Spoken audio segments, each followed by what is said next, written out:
गीत संहिता अध्याय 11 प्रधान वाद्यकर निमंते दाऊदंकर गीत। मु सदाप्रभुंकर शरणागत।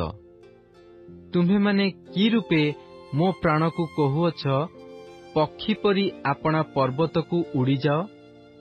कारण देख, दुष्ट माने सरलचित लोक को अंधकार रे बिंधिबा पई धनु नुआंती। से माने गुण रे तीरयुक्त करती। जेबे भित्तिमूल उत्पाटित हुए, तेबे धार्मिक कौन करिपारिबो?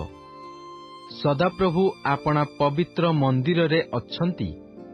सदाप्रभुंकर सिंहासन स्वर्गरे, ताहांक चक्षु निरीक्षण करे। ताहांक चक्षुर पता मनुष्य संतान मानंकु परीक्षा करे।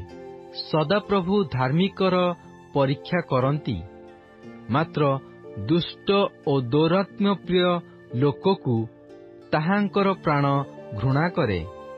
से दुष्ट मानंको उपरे जाल बर्षाइबे।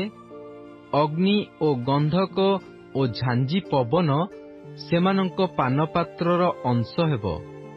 कारण सदाप्रभु धर्ममय, से धर्म को प्रेम करती। सरल लोक ताहांको मुख दर्शन करिबो।